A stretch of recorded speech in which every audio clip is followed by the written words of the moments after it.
ओम नमः शिवाय।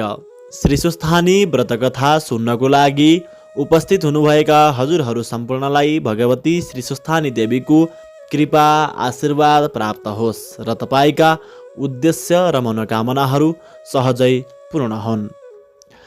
आज श्री सुस्थानी व्रतकथाको 29औं दिन रहेको छ। हामीले व्रतकथाको 29औं अध्याय आज श्रवण गर्नेछौँ। सबैले कथा श्रवण गर्दा शुद्ध स्थानमा बसेर सम्भव भए फुल अक्षता लिएर अथवा असम्भव भए जस्तो सुकै अवस्थामा भए पनि श्रद्धाले कथा श्रवण गर्नुहोला। आउनुहोस् श्री सुस्थानी व्रतकथाको प्रारम्भ प्रार्थनाबाट गरौँ।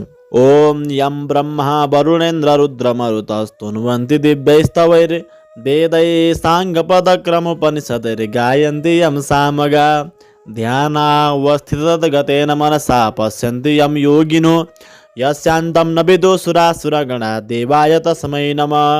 श्रीमच्चन्दनचर्चितोज्ज्वलवपु शुक्लाम्बरा मल्लिका मालालङ्कृतकुण्डला प्रविलसन्मुक्तावली शोभिता सर्वज्ञाननिदानपुस्तकधरा रुद्राक्षमालाकरा वाग्देवी वदनाम्बुजे वसतु मे त्रैलोक्यमाता चिरं।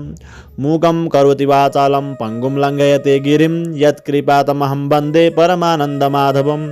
नमो भगवते तस्मै व्यासायामित तेजसे यस्य प्रसादात् वक्ष्यामि नारायणकथामिमां। नारायणं नमस्कृत्य नरं चैव नरोत्तमं देवीं सरस्वतीं व्यासं ततो जयमुदीरयेत्। अथ 29 अध्यायः सुलोचना उपाख्यान।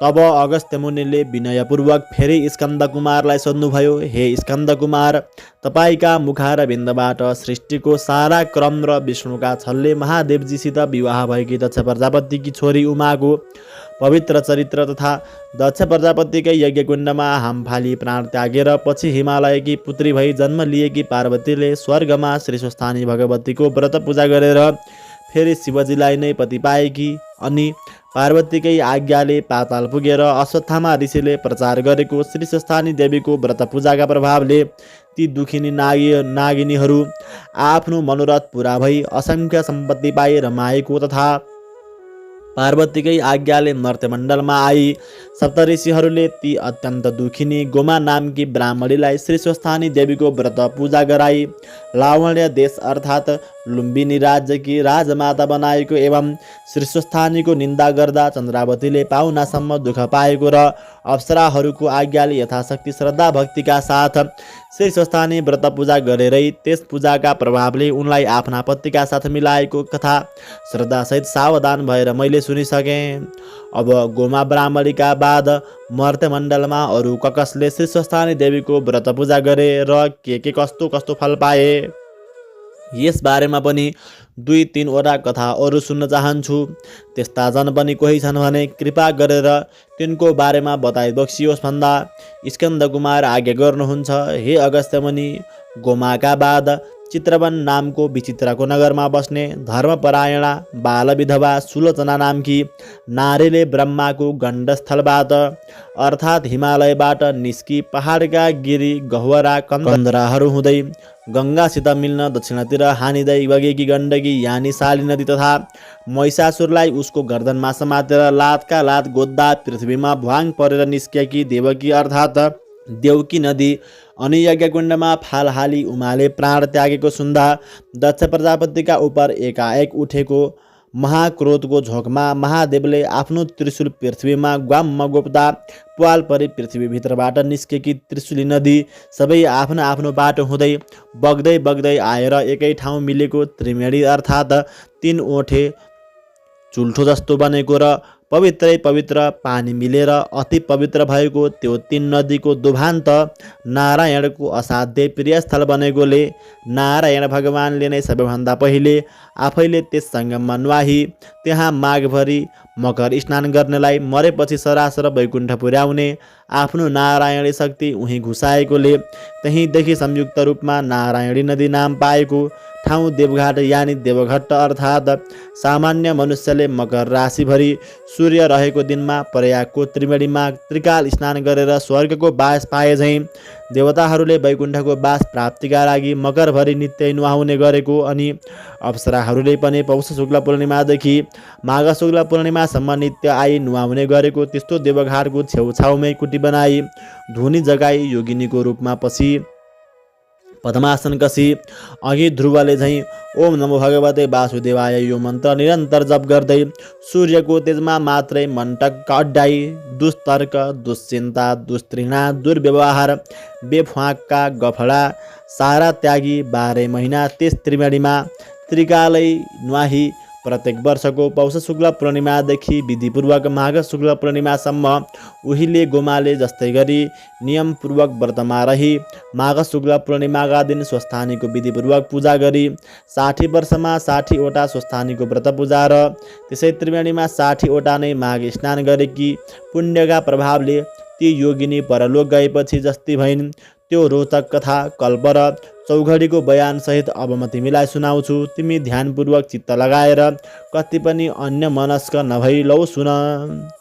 हे अगस्त्य मुनि, पुनर्जन्म हुन्छ भने कुरामा पूर्ण विश्वास नभइकन धर्म कर्म गर्नमा सही श्रद्धा रहँदैन। तसर्थ तिमी पहिले पुनर्जन्म हुने कारणहरू सुन।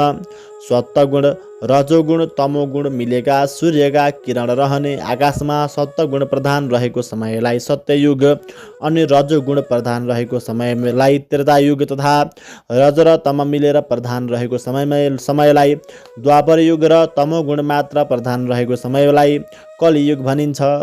सत्व भनेको असल हो, रज भनेको उद्दण्ड हो र कली भनेको महालण्ठ हो। उक्त चारै युगको समूहलाई चौघडी भन्दछन्। यस्ता 72 चौघडीको आधा कल्प या ब्रह्माको 1 दिन हुन्छ अनि त्यति नै समय ब्रह्माको रात पनि हुन्छ। यी दुवैलाई मिलाउँदा 1 कल्प हुन्छ। त्यो आधा कल्पमा 1 अङ्कका सामु 19 वटा शून्य क्रमैले तेर्सोतिर लेख्दा त्यो 1 को स्थानीय मान जति हुन्छ त्यति वर्षको हुन्छ। यी 72 वटा कलियुगमा तत्कालीन ब्राह्मणहरूले आफ्ना पुर्खा आर्यावर्तका ब्राह्मण वर्गले आफ्नै सन्तानहरूले मात्र सिद्ध गर्न सक्ने गरी थाती छोडेर गएको ब्रह्माण्ड विजय योग शक्तिको साधना गर्न बिलासी र च्यात्तै छोडिदिन्छन् र तिनीहरूको जे चितायो त्यही गर्न सक्ने शक्ति बिलाएपछि पहिलेका 3 युगसम्म योगबलले चुमुर्क्याइएका दानवहरूले सूर्य अस्ताएपछि राक्षसी शक्ति बन्ने अन्धकार रातको पालो आए झैँ मौका पाएर आफ्नो दानवी भौतिक शरीरको शक्तिको विकासको लागि भूमिभित्रबाट निकालिएका गोरु प्रधारित पृथ्वी माताका हाड रूपी फलाम कोइलाहरू अनि कलेजा फोक्सा रूपी अरू खनिज पदार्थहरू तथा बोस्वरूप खनिज तेलहरू एवं शास्त्ररूपी भापहरू निकालिएर खोक्री मरणासन्न भएर नारायण नारायण भन्दै आर्त स्वरले पुकार्न थालेकी पृथ्वीलाई देखि नारायण भगवानले त्यति नै समयका लागि पृथ्वीलाई आफ्नो प्रलय यानि डुबाउने शक्तिको प्रयोग गरी समुद्रले ढाकिदिनुहुन्छ। त्यस प्रलयकालमा पनि तातो न तातो सूर्य र चिसो न चिसो समुद्र यी दुवै नै निराधार आकाशमा आफ्ना आफ्ना ठाउँमा झुन्डिएकै रहन्छन्। तिनै दुई सूर्य समुद्र नै पुरुष अर्थात् भाले र प्रकृति यानि पोथी हुनाले यिनको सृष्टि कहिले भयो, कसरी भयो र यिनको विनाश कहिले हुन्छ, कसरी हुन्छ भन्ने निधो अझसम्म कसैले पनि निर्गोल गर्न सकेका छैनन्। त्यसै ढाकिएको प्रलयकालको मौकामा नै प्राणीका काटिएका ठाउँमा घाउ पलाए झैँ पृथ्वी माताका सबै अङ्ग प्रत्यङ्गहरू पलाएर तयार भइसक्छन्। अनि विष्णुकै शक्ति वराह प्रभुले आफ्नो वराह शक्ति अर्थात् वार भनेको पानीलाई आ माने आसमन्तात चारैतिर ह भनेको हटाउने शक्ति प्रयोग गरी प्रत्येक वर्ष माघे सङ्क्रान्तिको 7 दिन पहिलेदेखि 7 दिनपछिसम्म गङ्गा सागरमा रहेको कपिल मुनिको आश्रममाथिको त्यो डुबाएर रहेको समुद्रको पानीलाई चारैतिर हटाएर त्यस आश्रमलाई उदाङ्ग्याए झैँ नै पुरा समुद्रको 4 भागको 1 भाग जतिमा रहेको 7 द्वीपमाथिको पानी हटाइदिनुहुन्छ। त्यसै नडुबेको र डुबेर नउदाङ्ग्याए सम्मको समयलाई 1 कल्प भनिन्छ।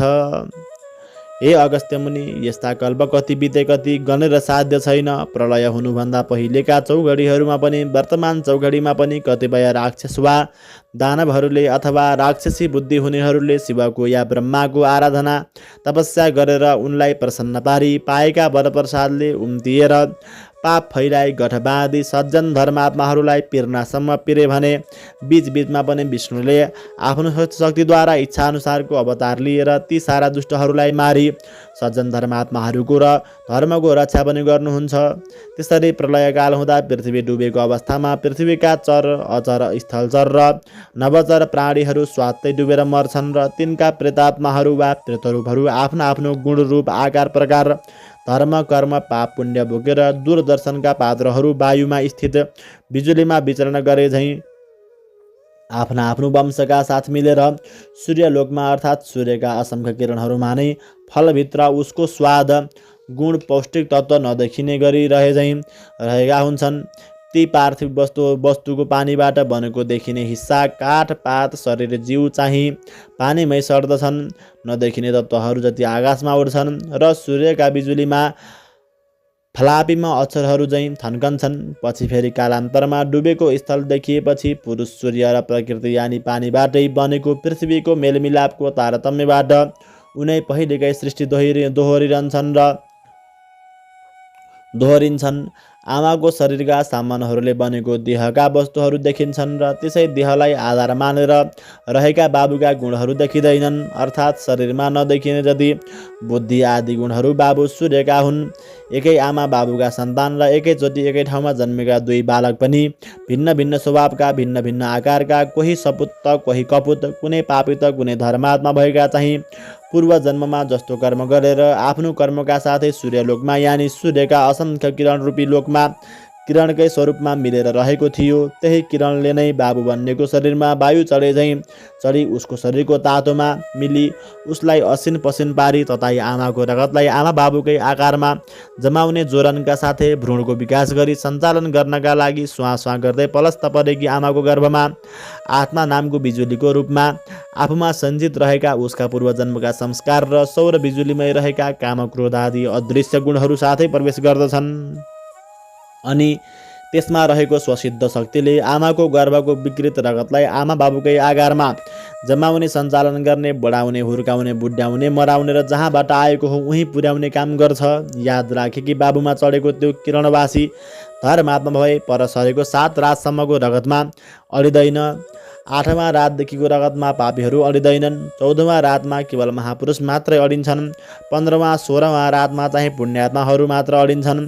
17वाँदेखि कोही पनि अडिन्नन्। पहिलो दोस्रो तेस्रो रातमा कोढीहरू मात्र अडिन्छन्। 4देखि 16औँ रातसम्ममा पनि बिजोरमा छोरी र जोरमा छोरा मात्र अडिन्छन्। तिनमा पनि ग्रहण आदिमा श्राद्धको दिनमा एक झाकीको दिनमा मूल नक्षत्रमा मघान्तमा रेवतीमा अष्टमीमा चतुर्दशीमा जन्मदिनमा औँसी पूर्णिमा रहेको गर्भमा अलक्षिणाहा अडिन्छन्। 7 रातसम्म पापी मात्र अडिने पापी रगत शरीरमा रहने हुनाले त्यतिखेर ती पितृकार्यका लागि चोखिँदैनन्। प्रायः 90% गर्भ यसै 7 रातभित्रै रहेका हुन्छन्। तसर्थ जहाँबाट आएको हो त्यहाँ फर्कनलाई यहाँ कस्तो कस्तो कर्म गर्नुपर्छ पहिलेको सञ्चित अभ्यासले त्यस्तै कर्म गर्छ र त्यस्तै कर्म गर्न उ रमाउँछ र गर्छ पनि। यसैको नाउँ स्वभाव हो। त्यसैले भिन्न भिन्न किरण लोकबाट आएका उही जातका पनि भिन्न भिन्न प्राणी वा मनुष्यको भिन्न भिन्न स्वभाव यस प्राणी जगतमा भएको हो। तसर्थ त्यो प्राणी जबसम्म विष्णुको कृपापात्र हुँदैन तबसम्म त्यसै भुमरीमा चक्कर लगाइरहन्छ। यसैलाई शिशुमार चक्र अर्थात् जन्मनु र मर्नुको फेरो भनिन्छ। पुराणमा जति देवता र जति लोक छन् ती सबै त्यो शक्ति हुने सूर्यका विभिन्न किरणकै नाम हुन् भनी वेदमा बताइएको छ। अर्थात् वेदका तिनै कुरालाई पुराणमा प्रस्ट्याइएको हो। हामी प्राणीहरू केवल सूर्यको प्रकाशलाई मात्र देख्दछौँ र तीद्वारा प्रकाशित वस्तुलाई जान्दछौँ मात्र। प्रकाश नपरेको वस्तुलाई देख्दैनौँ। प्रकाशलाई अन्धकारले छेक्दैन। निष्पट्ट अन्धकारमा आफ्ना सामुको आफ्नो हातलाई पनि हामी देख्दैनौँ तर धेरै टाढा बालिएको आगोलाई देख्छौँ। त्यसकारण सूर्यका किरणहरूमा भएका शक्तिहरूलाई जान्नु नै ज्ञान हो। यस्तो यो ज्ञान प्राप्ति गर्नका लागि जसरी युवतीको युवकमा र युवकको युवतीमा उनको भित्री अन्तस्करणमा निरन्तर तन्मनस्कता रहन्छ। त्यस्तै तन्मनस्कता आकाशभरि ढाकिरहेको सूर्यको तेजमा 12 वर्ष रहिरह्यो भने त्यो तेज हृदयभित्रै झल्कन्छ र सकल ज्ञान प्राप्त हुन्छ। यस्तो जनलाई ज्ञानी भन्दछन्। ज्ञानीलाई पापले छुँदैन, शिशुमार चक्रको फेरो रहँदैन। यसैलाई विष्णुको कृपा पनि भनिन्छ। हे अगस्त्य मुनि, उता पृथ्वी डुबेको बेलामा जलचर चाहिँ असङ्ख्य बढेर समुद्रमा अटाइ नअटाइ हुन्छन्। अघि अघि पृथ्वीले खोक्रिएको अवस्थामा विष्णुलाई आर्त पुकार गरे झैँ अब समुद्रले जलचरको भार थाम्न सकिन प्रभु भन्दै आर्त पुकार गर्न थाल्छन्। अनि विष्णुले आफ्नो वराह शक्ति प्रयोग गरी पृथ्वी माथिको पानी हटाइदिएपछि त्यहाँ थुप्रिएका जलचरहरू त्यहीँ मरिसडी कुहेर त्यसमा बडे बडे किरा पर्छन्। त्यही सडानलाई नै क्षीर समुद्र या त्यही सडानलाई नै क्षीर समुद्र साई विष्णुको अर्थात् समुद्रको जलमा रहने शक्तिको काने गुजी भनिन्छ र त्यही देब्रे कानको यानि उत्तरी गोलार्धको काने गुजीबाट उब्जेको बडेमाको किरालाई मधु दानवर अनि दाहिने कानको अर्थात् दक्षिणी गोलार्धको काने गुजीबाट उब्जेको यामानको किरालाई कैटभ दानव भन्दछन्। विष्णुकै नाभिकमल यानि सृष्टिको केन्द्रस्थल नाइटोबाट उम्रेको अर्थात् समुद्रको लेदो छिपछिपे पानीबाट उब्जेको पृथ्वी जल तेज वायु आकाश रूप नालको माथि खिलेको कमल पुष्प अर्थात् ती पञ्चमहाभूतको सामूहिक शक्ति मिली आकाशमै प्रकट भएको ब्रह्म नामको ब्रह्मा कहिने चैतन्य शक्तिलाई र त्यसको उद्भव स्थानलाई भताभुङ्ग पारे पृथ्वीलाई दबदबे पानीमै डुबाइ राखी त्यहाँ दानव देश बनाउलान् जस्ता ती प्रबल दानव किरालाई हटाउन ब्रह्माका स्तुतिले प्रसन्न भएकी योग मायाले ध्यान गरी जगाइएका अर्थात् शरीर धारण गराइएका स्वयं विष्णु शक्तिलाई नै 5000 वर्ष लाग्यो र पनि नसकिएर विष्णु हैरान भई बसेको बेलामा ती किराहरू चम्किँदै सोहोरिएर आफ्नो नगिज नगिज आई उफ्रँदै उधुम मचाउँदै एक पाजी के नाप्न सक्छस् नाप भन्दा विष्णुले बाचा बधाई तिमीहरूलाई मारेर पृथ्वीलाई सफा पार्न सकु भन्दा ती किराहरूले जलमा त हामीलाई मार्न त सक्दैनस्। थलमा हाम्रो शक्ति कमजोर हुनाले पहिले पृथ्वीको पानी सुका अनि मात्र मार्न सक्लास् भन्दा इन्द्रलाई 12 वर्ष पानी नपार्ने आज्ञा दिई त्यहाँको पानी सुगाई अनि मात्र आफ्ना आफ्ना दुवै काखमा अर्थात् उत्तरी गोलार्धकालाई र दक्षिणी गोलार्धकालाई बायाँ र दायाँपट्टि नगिजे राखी ती सारा किरालाई आफ्नो चक्र चलाई मारी ब्रह्मालाई डुब्नुबाट जोगाउनु भयो र तिनै मरेर सडेका जलजन्तुका हाड खोडका थुप्रोले पहिलेका दर्गे पानी लिएर पहिरोले थेप्चिएका पहाडहरू चुलिए भूमि मलिलियो। फेरि ब्रह्मशक्तिले अघि सूर्यमा गइरहेका वंशहरू आफ्ना आफ्ना गुण स्वभाव आकार प्रकार लिएर सूर्यका प्रत्यावर्तन शक्तिले पृथ्वीमा फर्कन थाले। यसरी अजरहरू आइसकेपछि भ्यागुतोले पानी घोडाले पानी मान्छेले जल थल दुवैमा सास फेर्न र अडिन सके झैँ पृथ्वीमा अडिन सक्ने मत्स्यकै नामले पुकारिने जलमानुषको रूपमा पैदा भएर मानिसहरू र अरू प्राणी पनि समुद्रकै प्राणीमा जन्म लिएर मत्स्य न्यायबाट बच्न पृथ्वीमा आई निर्धक्कसँग रहन थालेर पानीमै जस्तो मैथुने सृष्टि चलाउन थाले। पृथ्वीमै जन्मथलो हुनेको पानीमा सास फेर्न शक्ति हरायो। त्यसै उसले प्रथम अवतार प्रभु मत्स्य रूप धारणम भनिन्छ। यसैलाई नै ब्रह्माको मानस सृष्टि अर्थात् जलचरलाई थलचर बनाउने इच्छा शक्ति पनि भनिन्छ। यिनैमा पहिलेका शास्त्र ज्ञाताहरू आफ्ना आफ्नो ज्ञान लिएर जन्मने हुनाले उनीहरूले फेरि पहिलेका शास्त्र विद्या कलाहरू प्रचार गर्दछन्। यसै उसले सबै स्थितिपूर्व कल्पकै जस्तै कल्प विच्छेद दोहोरिन्छन्। जसरी प्रत्येक ऋतुमा पोहोरकै दृश्य दोहोरिन्छन् त्यसरी नै प्रत्येक कल्पमा पहिलेकै कल्पका वस्तु चिजबिज नर नारी तिनका आकार प्रकार गुण अवगुण ऋतुका तारतम्य उनै दोहोरिरहन्छन्। यद्यपि उग्र पाप भोग्नका लागि मात्र मानव प्राणी भूत प्रेत पिशाच आदि र तिर्यक योनि यानि 13 शरीर भएका प्राणी भएर जन्मे पनि तिनमा आफ्ना आफ्नो वंशीय गुण र वंश चलाउने शक्ति हुँदैन।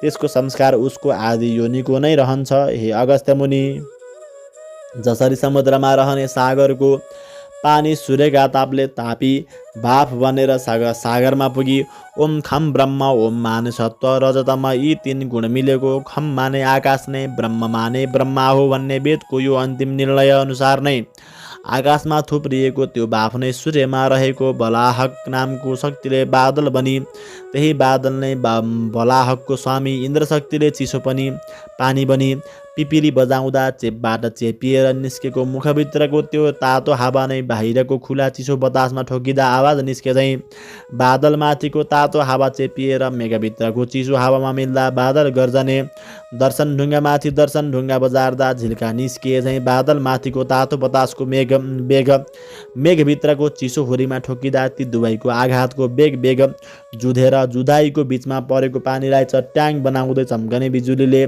ठेली पानीको रूपमा मेघपानी, विद्युत, बतास र आकाशको संयुक्त शक्ति नै जलशाही साकार विष्णु हो।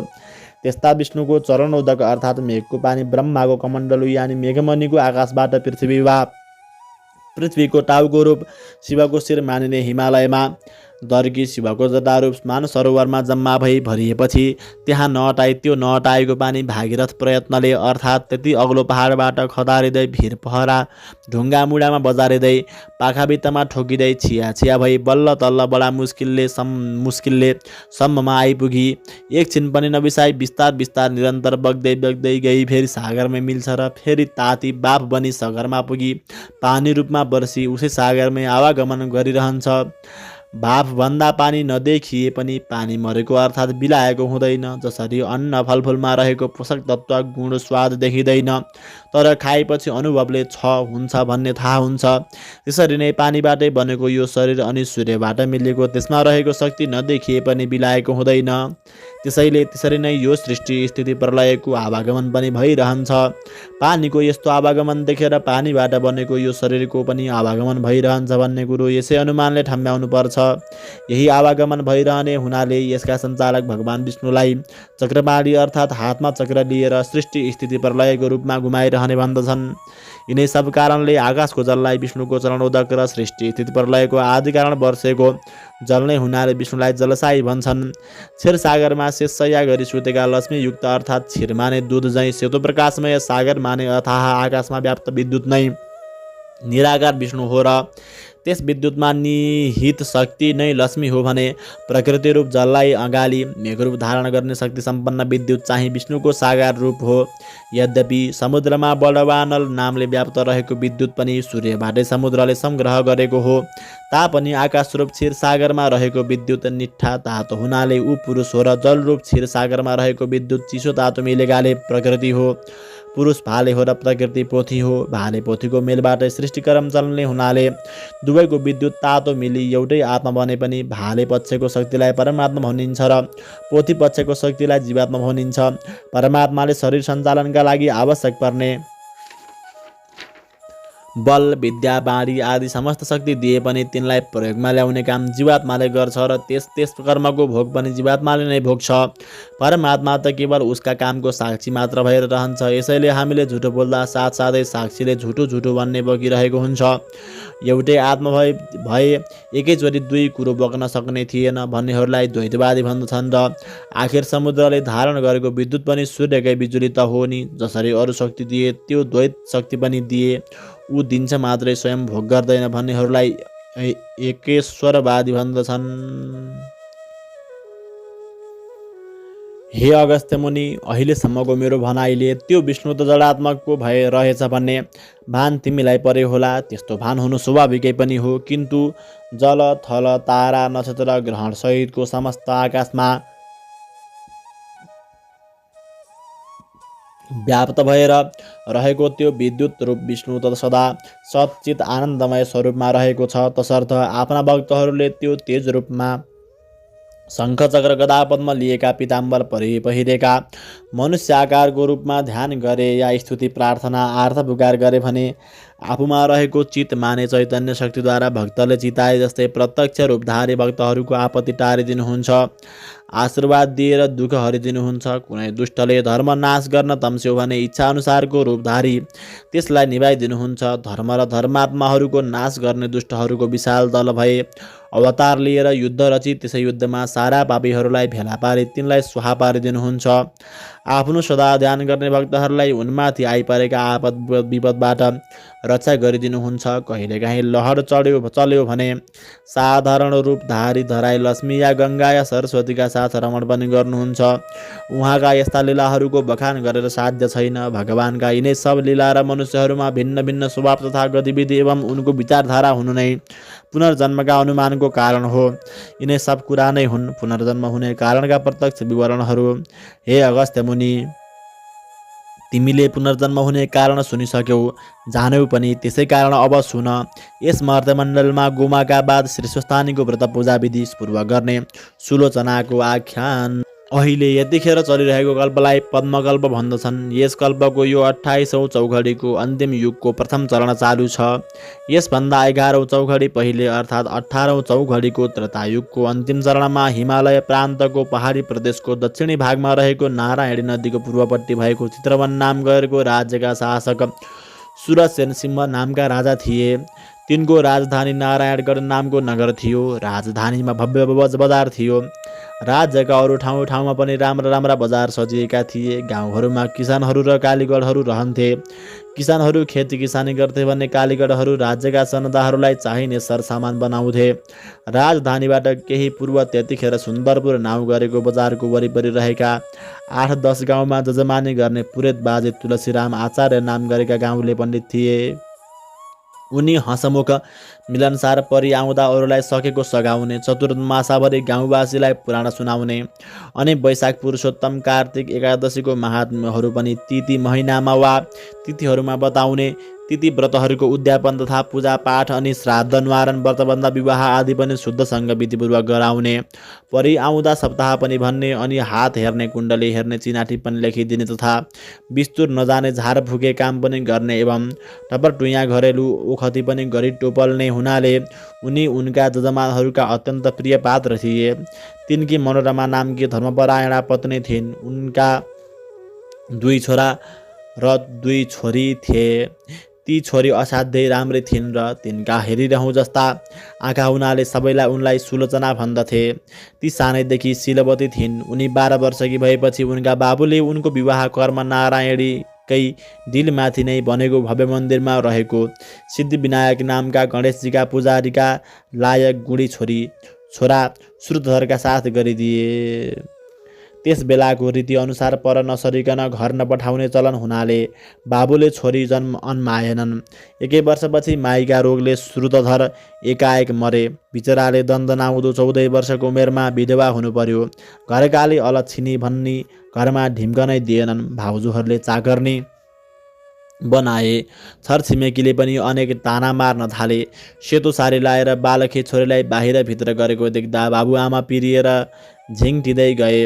यस्तो परिस्थिति देखेर अझ भविष्यमा आइपर्ने गतिविधि विचारेर यसरी अनेक भुवल सहेर नाना भाँतीका टोकसो सुनेर मर्नका लागि दिनहरू बिताई काल पर्खनुभन्दा त किन म कल्याणकारी भगवान विष्णुको तपस्या गरेर भावी जन्म नसुधारू भन्ने मनमा सोची एक दिन मौका पारेर उनले आफ्नो मनको तर्कवितर्क आमालाई भनिन्। आमाले बाबुलाई सुनाइन्। तब बाबुले यसो मनमा गमेर छोरीको विचार त ठिकै हो भन्ने ठानी उसको इच्छा पुर्याइदिने तारतम्यमा लागे। तब त्यो कुरा जजमानहरूलाई भनेर गण्डकी देवकी त्रिशुली नदी मिली त्रिवेणी भई नारायणी बनेको दोभान्नेर पहाडको भित्तामा बाढी नपुग्ने ठाउँमा पानीको सोता नजिकै पारी एउटा कुटीर एउटा लामो कटेरो बनाइदिए। त्यसपछि उनको रक्षा र सेवा अनि हेरचाहका लागि 7वटी अधवैँसे विधवाहरूलाई उही उसै कटेरोमा राखी छोरीलाई कुटीमा बसाली जजमानहरूलाई भनेर ती सबैलाई खानपानको सारा व्यवस्था मिलाइदिए। त्यसपछि ती बालविधवा सुलोचना त्यसै कुटीमा बसेर सांसारिक सारा व्यवहार तजेर कामोत्तेजक विषय वासनाका फाँकका तर्क वितर्क गर्न र मनुष्य मण्डलीमा रहेर फतर्का मार्न च्यात्त छाडी त्यो दिन पवित्र नदी मिलेकोले त्रिवेणी नाम पाएको त्यस तुफानमा दिनहुँ तिनैका प्रात मध्याह्न र साँझ नुहाएर आई कुटीमा बसी पद्मासन कसी निश्चल सोझो घाँटी गराई दुवै आँखाको हेराइलाई नाइटोमा पुर्याई सूर्यको जाज्वल्य तेजलाई आकाशभरि नै ढाकिएको सम्झी त्यस तेजमा मात्रै ध्यान अडल पारी त्यसै तेज राशिलाई विष्णुको स्वरूप मानी ओम नमो भगवते वासुदेवाय भन्ने यो विष्णु मन्त्र मात्र जपी नारायणकी अति भक्तिनी योगिनी भएर अत्यन्त कठिन तपस्या गर्न थालिन्। उनी त्यहाँ सधैँ असल आचरणमा रहन्थिन्, कहिल्यै कसैको फोकटिया सङ्गत गर्दैनथिन्। ध्यानमा तल्लीन रहेको बेलामा को आयो को गयो उनलाई पत्तो रहँदैनथ्यो। आफ्नै शरीरमा रहने, सधैँ नरकतिरै जाने बाटामा मनलाई दौडाइरहने अनि काम क्रोध लोभ मोह मद मात्सर्यलाई उस्काउँदै दुष्ट इन्द्रियहरूको बसमा कहिल्यै पार्दिनथिन्। जो पवित्र खाना मिल्यो त्यही मात्र खाएर सन्तोष गर्थिन्। सधैँ एक छाक जो जुरेको फलफुल मात्र खाने र भक्तजनहरूले नियमित रूपले पालो बाँधेर ल्याइदिने गरेको गाईको दुध मात्र पिउँथिन्। सधैँ साँचो बोल्थिन्, थोरै बोल्थिन्, अत्यन्तै सुशीला थिइन्, सदा प्रसन्न रहन्थिन्। नारायणी शक्तिले मोहित भएर दर्शन गर्न आएका भक्तहरूले ल्याएर चढाएका वस्तुहरू पनि विशाल दिल भएकी उनी वरिपरि आसपासमा रहने दुखी दरिद्रीहरूलाई बाँडिदिन्थिन्। व्रतले देह सुकाएकी थिइन्, तर ब्रह्मचर्यका प्रभावले तेजिली थिइन्। बिहान नुहाएर आएपछि पितृहरूलाई ब्राह्मणहरूलाई दिएर अनि आगोमा होमेर दिनको छठौँ भागमा फलफुल मात्र खाने गर्थिन्।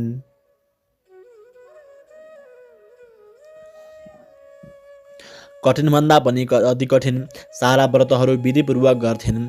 पुण्यकर्म गरेर नै सारा महिना सारा वर्षहरू बिताउँथिन्।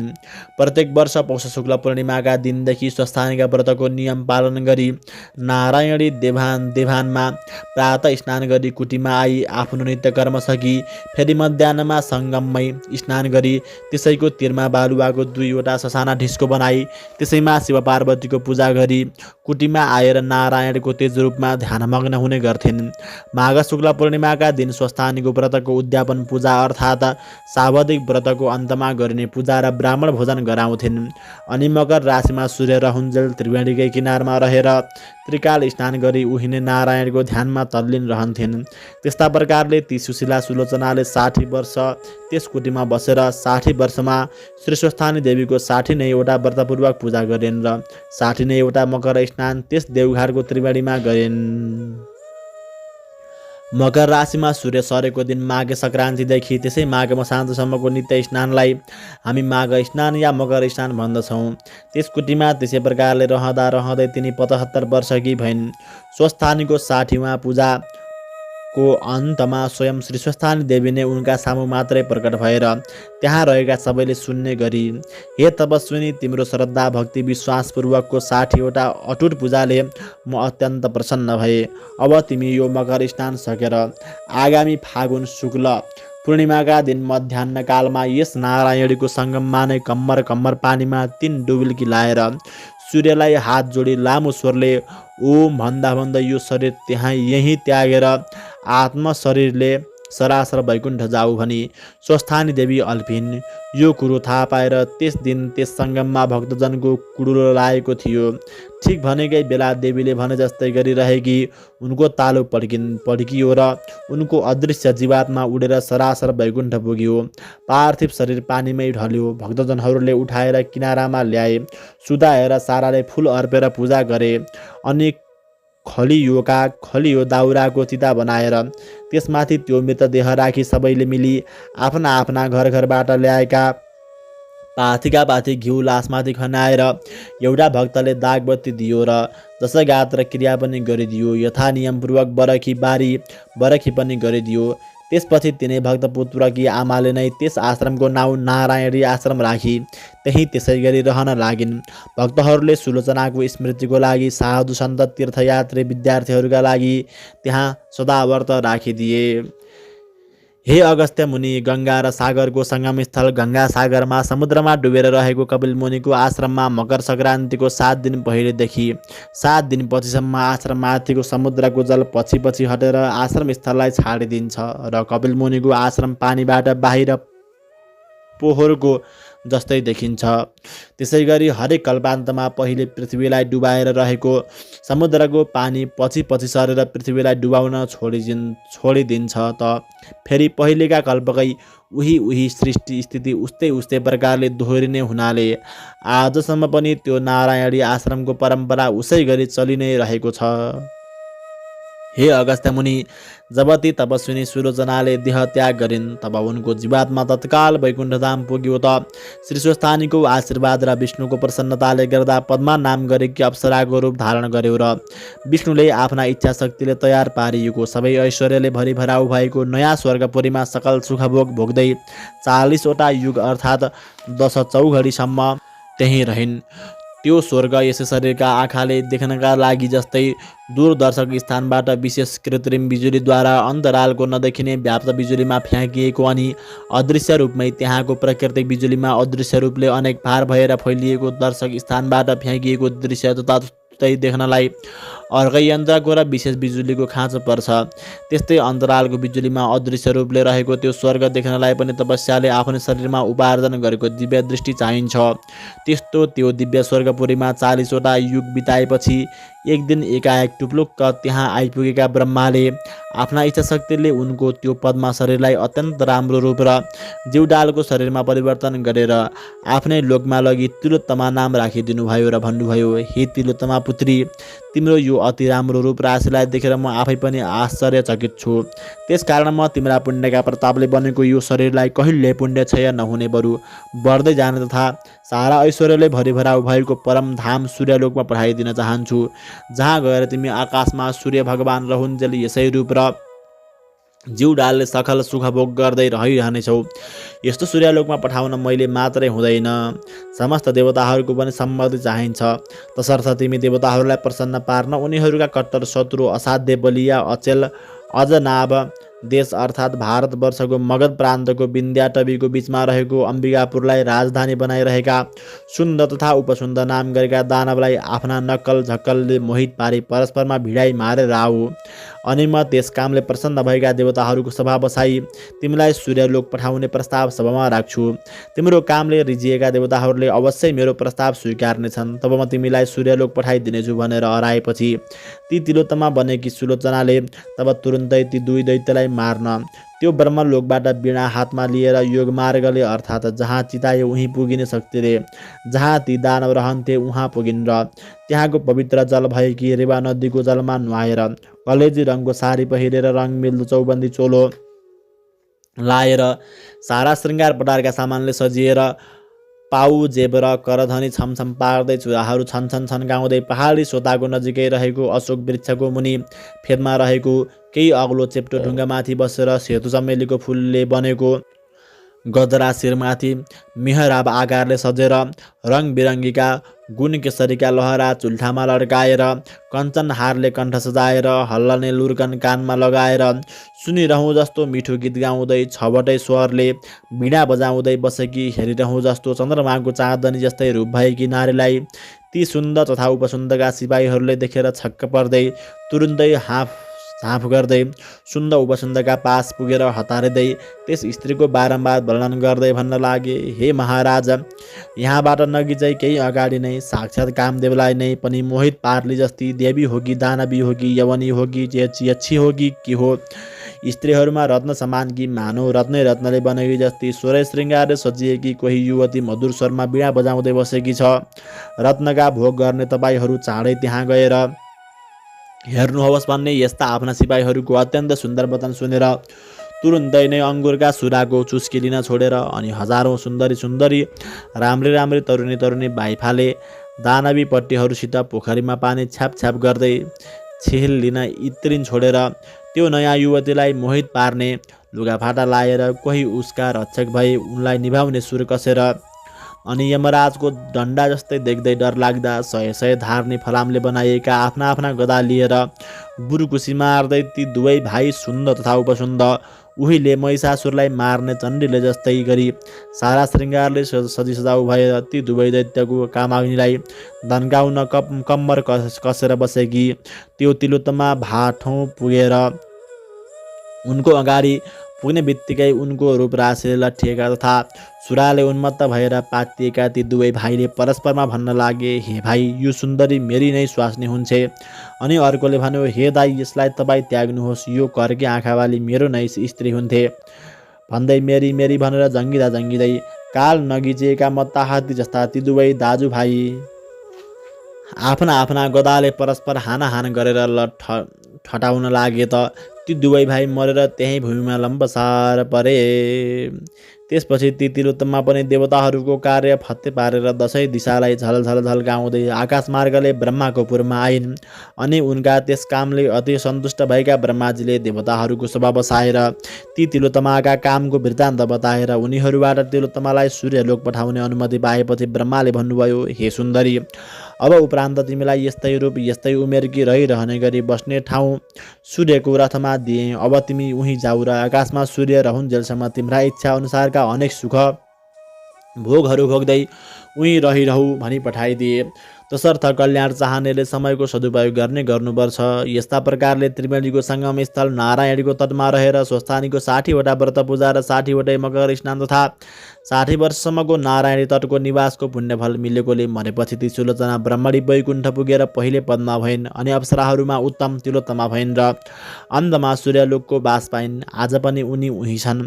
अरू पनि जसले सुलोचनाले जस्तै गरी त्यो व्रत नियम पालन गर्ला उसले पनि उस्तै पुण्यफल पाउनेछ। त्यसकारण हे अगस्त्य मुनि, आफ्नो कल्याण चाहने मनुष्यले जसरी जे गरेर भए पनि वैकुण्ठवास प्राप्तिका लागि श्रद्धा विश्वासपूर्वक नारायणीको शिरानमा रहेको देवघाटको त्रिवेणीमा माघभरि बसी मकर स्नान गर्ने गरून्। महिनैभरि त्रिवेणीमै बसेर मकर स्नान गर्न नसके पनि 3 दिन त त्रिकाल स्नान प्रत्येक वर्ष अवश्य गर्ने गरून्। त्यसै गरी स्वर्गलोकको मात्र अस्थायी वास चाहनेहरूले प्रयागको त्रिवेणीमा मकर स्नान गर्ने गरे पनि हुन्छ।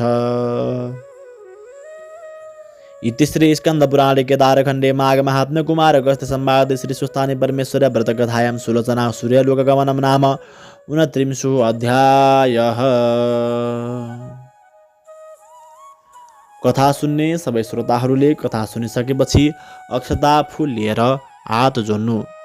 उपनयतु मङ्गलं वः सकल जगन् मङ्गलालयः श्रीमान् दिनकर किरण निबोधित नवनलिनदल निवेक्षणः कृष्णः काले वर्षतु पर्जन्य पृथिवी सस्यशालिनी देशोऽयं क्षुभरहितो ब्राह्मणा सन्तु निर्भया अपुत्रा पुत्रिण सन्तु पुत्रिण सन्तु पौत्रिण निर्धना सदना सन्तु जीवन्तु शरदां शतम् तत्रैव गंगा यमुना च तत्र गोदावरी सिन्धु सरस्वती च तीर्थानि सर्वाणि वसन्ति तत्र यत्राच्युतोदार कथा प्रसंग